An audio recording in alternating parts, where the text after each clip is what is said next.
Hi everyone, I'm Zedius, and let's get into this episode. So, today's episode will be about key monsters that you need to keep your eye out for and to hold on to.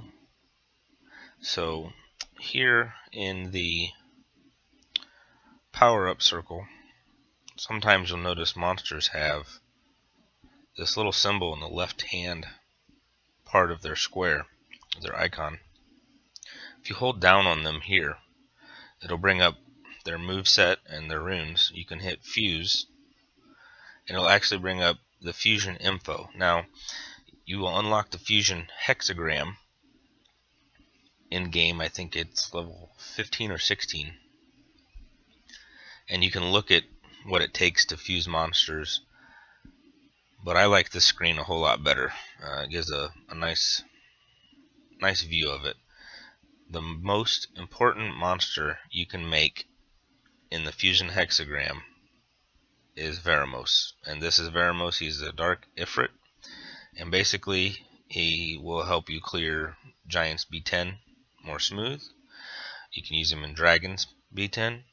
You can use him in TOA, which is Tower of Ascension, which we haven't got to yet.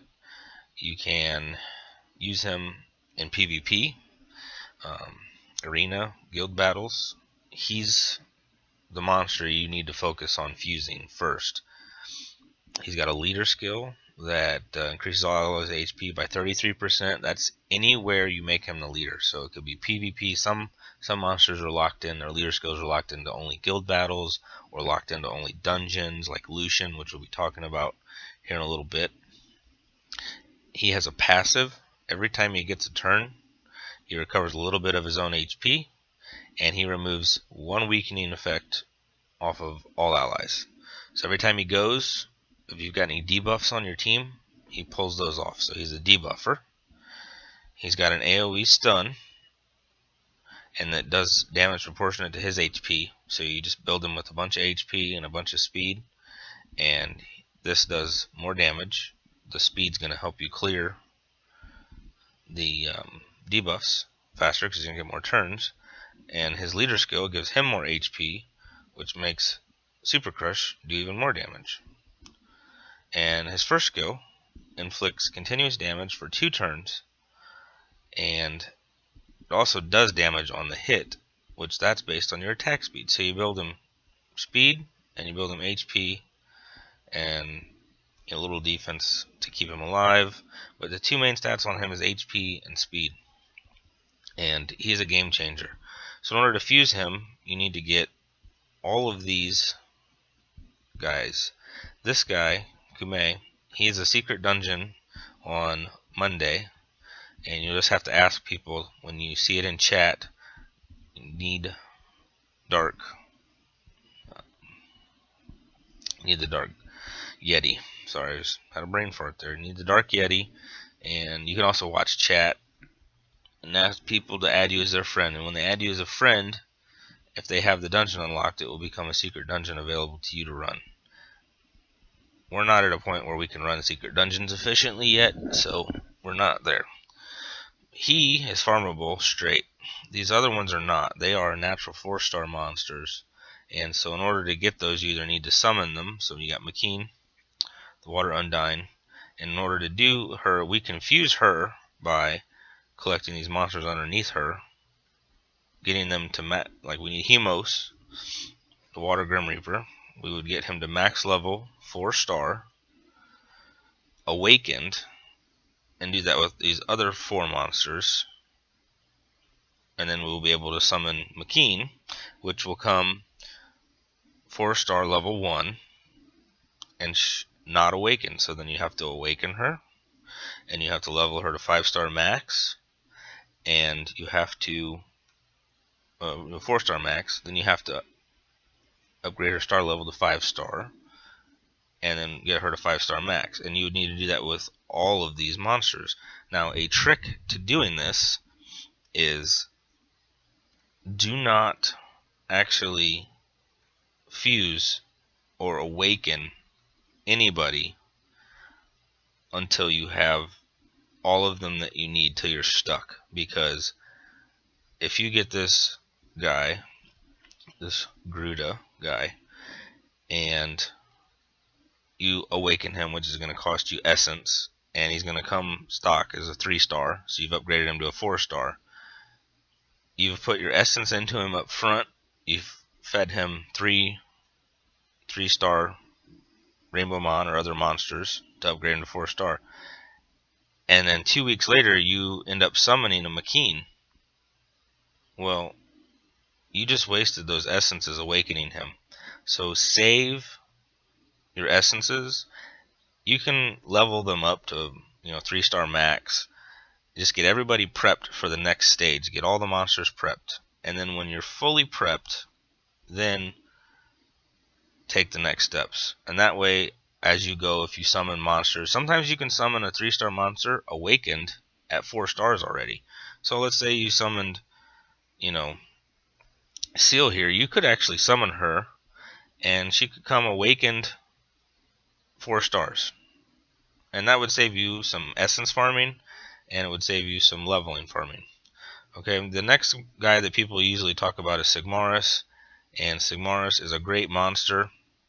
I did end up fusing him, but only because I pulled enough monsters where I didn't have, I pulled Susano, and I got like 3 JoJos sitting there, and an Arang. I got a couple of them. So over time I pulled these 4 stars, and I ended up having all of them except for Mina, and I ended up just farming her in a secret dungeon one weekend that she was available.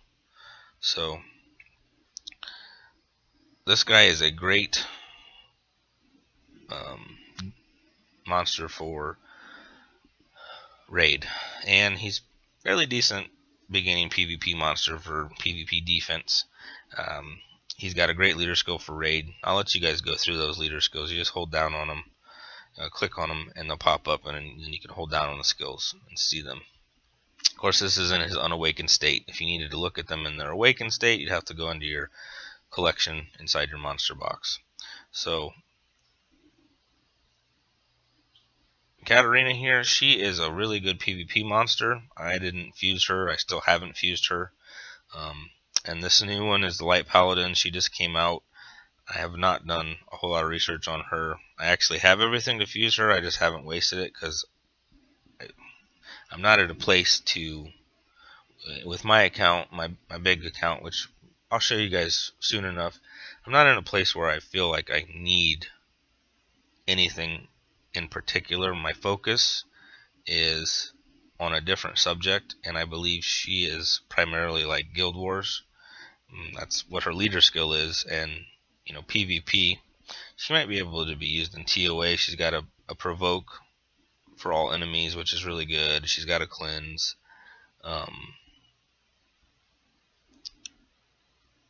Yeah, she's a CC monster, so she's CCing a lot of stuff. She might be getting TOA, but my TOA team is good, and I'm progressing through TOA hard fairly well already, and I'm just not ready to build another monster. So the next couple of monsters we want to keep an eye out for if you summon them is really any 4-star monster that you might summon, because you cannot get those back easily. I mean, you can summon them again, but a big game changer if you summon him is Lucian, and he just does a ton of damage. He doesn't need a defense break because his skill defense breaks all on its own. Here he is. He looks like a little bitty guy here. He's a little joker, and he actually awakens and looks a lot cooler.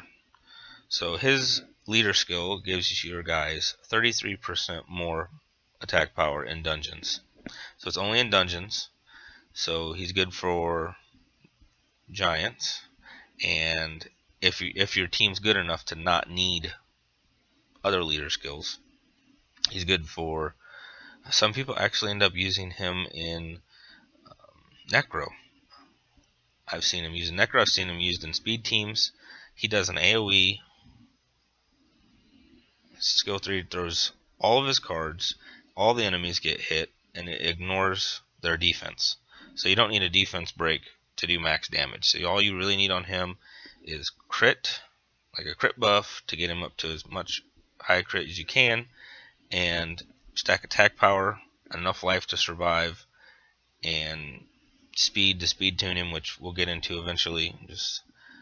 So he's got 2 AoE skills. This one does a metric load ton of damage, and this one hits all of the enemies and grants 1 random weakening effect between those that are listed. So basically, it's kind of random, but sometimes you can get a stun off, and it's clutch. And the biggest place this guy uses in PvP, because he doesn't need a defense break, so you don't have to get any debuffs on the enemy. And a lot of PvP teams will be 2 Lucians, a speed buffer, an attack buffer, a crit buffer, which Seek fills that role pretty well. And so Bernard, 2 Lucians, and Seek, and just go ham on him. So he's really good. He's a game changer right up front. Another game changer that you get early is Chasun, and she is arguably one of the best PvE and PvP healers in the game. She has 2 heals. She's not great for raids, so she can get you started, but she's actually a huge deterrent in raid 5 because she takes so many turns. You can raid through her skills, but if you pull Chasun, she's a great healer. A monster that we're going to be talking about in our next video is Beladion, and we are going to be farming him this Sunday. I don't care how long it takes. He is a key element. On Sundays you get the light dungeon, and he's needed. He's got everything we need to move forward. His skill 1, it breaks defense. His skill 2 removes all beneficial effects on a target. And his skill 3 is a heal and an attack bar booster. So it gives us all attack bar and heals everybody. So he fills so many roles in one monster, and he's light, so he's neutral in all the dungeons, so he doesn't take additional damage.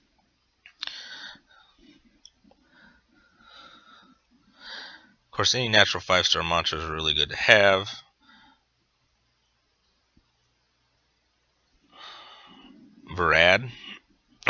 Vertihil, he is really good for dragons, so keep an eye out for him. You'll want to be building him for sure. And of course, he's not until you're ready for dragons, but if you get him, he's one that you're going to want to build. So you want to awaken him and level him up. And he really needs to be 6-starred because he's so squishy. He needs the base stats. I had him at 5-star in dragons, and it wasn't working. But basically, his leader skill increases everybody's attack speed in dungeons by 28%, and he has a passive which every time he crits, so you'll build him 100%. You have to get him to 100% crit. You don't have to, but to do it right, at 100% crit, when he crits, not at 100%, but at 100%, he'll get consistent crits. Every time he crits, all enemy attack bars fill by 20%. And something that you actually want to do if you are feeding other vampires to him, or I really wouldn't recommend devil mining him because you don't need to, but if you wanted to fully fill him out, do not level this skill up. Noble Agreement. If you are at the second to last skill up for this skill, do not fully skill this skill up because it's actually a slowdown. I know that seems bass-ackwards, but if this goes down to a 2-turn cooldown, this turn only gives you 20% attack bar. His skill 1 attacks 2 times, so it gives you 40% attack bar. So the more it uses this skill over skill 1 is actually a decrease in his potential speed boost. So if you max skill that, it reduces the cooldown time to 2 turns, and it's a net loss of attack speed boost. So just don't max skill this. If you're at the last one, stop feeding him. It's a gamble. Hopefully this skill here fills in first all the way, and this skill fills in second, and you can just stop and be done with him. But I've had people build, I know people who are min maxers and they've built like 4 of him because by the time they wanted skill 1 all the way full, and they ended up just awakening, or not awakening him, but feeding him up until they get a good one, and then they awakened him and max leveled him, and they use him. Of course, they could use other ones as food later, but at any rate, that is Vertihil. He's super important. Hua, the Fire Rakasha, she is amazing. She increases your crit on your whole team by 19%. She decreases the enemy's attack bar by 25%. This is a passive and strikes again with a 20% chance. And all of her abilities are based on attack speed, so you ruin her with a ton of attack speed. Try to get her over 220 attack speed with as much attack power as high of crit and crit damage as you can get. And she is just a beast. So she does a ton of damage, and she manipulates the enemy's attack bar so they take less turns. So not only is she doing damage to them, but she is preventing you and your team from taking damage.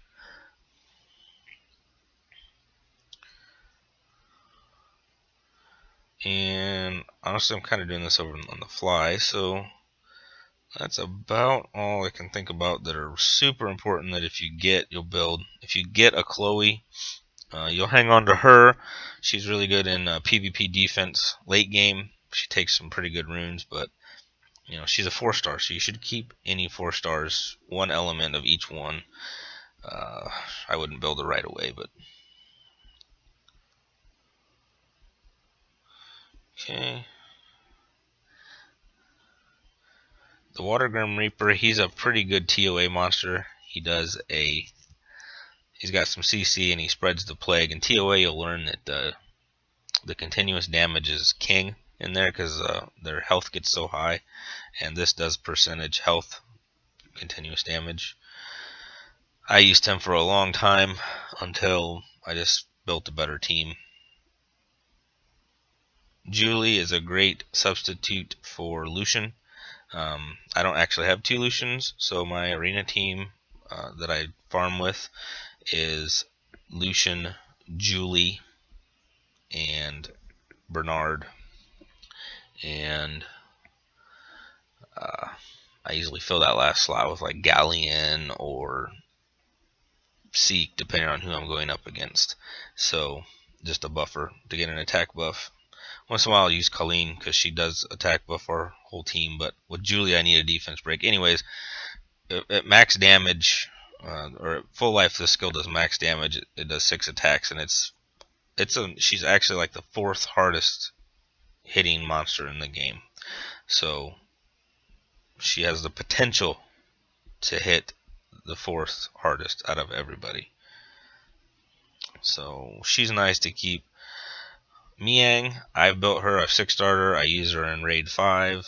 I use her sometimes on a speed team that's not as reliable because you basically build her a metric ton of attack damage, and her heal clears the cooldown time off of all allies and extends the time of beneficial effects. So basically, if you have 1 turn left of defense break on you, it will get rid of defense break. If you have 2 turns left of defense break on your turn, it gets it down to 1 turn, and then the next time your guys go, it basically falls off. It does a big heal based on your attack power. And if you have buffs on your team, it extends the lengths of those buffs. So if you have attack buff and attack speed buff, and it's got 1 turn left, well, as soon as she uses this, now it's got 2, so she keeps your buffs on longer. This does actually a good amount of damage, and it has a chance to remove a beneficial effect. And if it does remove a beneficial effect, your team gets 15% attack bar increase. And this damage is according to your attack speed. So you build her super fast. I do attack damage first because I don't care about her damage as much as I care about her going a bunch. And then her last one has a chance for glancing hit. So she's awesome. I would use her. She's a key monster.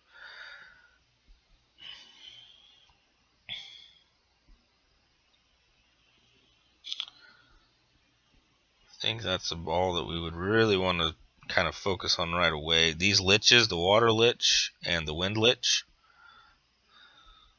Fuko and Rigel, those are good in Necro, but I wouldn't worry about them up front. But I would be excited if I'd be like, yes, late game monster, because they're really good in Necro. And we covered Chasun and Lucian in here, which those are the only two. One more over here, Galleon. If you pull him, he's really good. He needs skill ups, but you can start working on him because he defense breaks and attack buffs your team at the same skill. So he kind of hits two birds with one stone. And he does need skill ups to be effective because of the cooldown times. And he manipulates attack bar, and he has a secondary defense break. And in guild battles, he gives 24% speed increase. He's a really good monster to have. If you get him, you can start building him.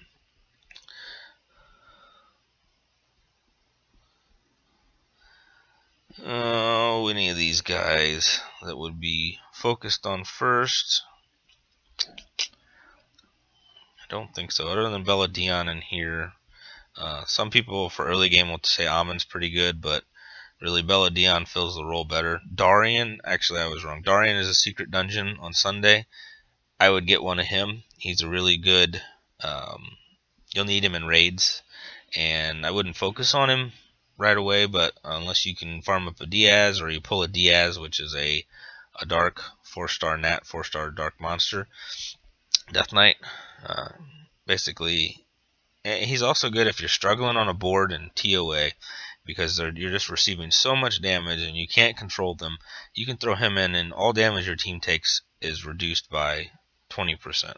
So it basically helps your whole team reduce damage. You build him, his attacks basically scale off of your max HP, and he does decrease defense, and he does do attack break. So yeah, attack power, reduces their attack power. So I actually built him before I had Diaz for my raid team, and he's actually in raid. If you've already got a Diaz for the lead, he is in some cases better, because if you have everybody's running a Colleen, which a Colleen will stop the dragon's heal potential. The dragon likes to heal itself. If you've got 3 Colleens, you probably don't need a Diaz. You'd be better off breaking their defense and the dragon's attack power more reliably. And I know that's advanced tactic stuff, but he's really good. I sometimes will pull my Diaz out if we already have another Diaz lead, and the reason you actually build Diaz is for his lead, because basically raid you can have 3 guys. It's a team of 3 guys or girls, and each person, so I would get a lead that affects the whole team, and the next guy gets a lead that affects the whole team, and the next guy gets a lead that affects the whole team.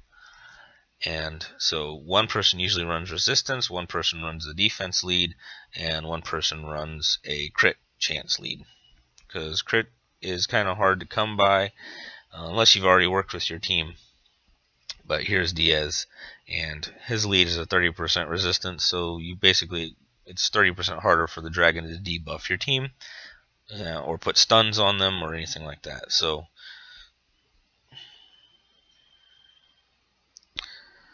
if you pull this Grim Reaper, Thrain, build him instead of the water one for TOA. He's really good in there. And as well as Zinc, which is the living armor. He's really good too, but he's probably more late game. But if you pull him, he's really good. Any light and dark monster you want to keep. You never know if they're going to buff them or not. 3-star or 2-star. So just keep an eye out for those monsters. If you think I missed any, please comment below with your thoughts. I'd love to hear them. I know it's a little bit longer of an episode. I'm sorry about that. In the next episode, we're probably going to get into a couple topics related more to the account. I've been super slammed at work, lately, so I haven't been kind of grinding too much. I'm going to get back into that shortly and keep this pushing forward. But please like and subscribe to the video. I would love some feedback or any comments. I'd like to talk with you guys, meet you, and thanks for watching, and have a great day.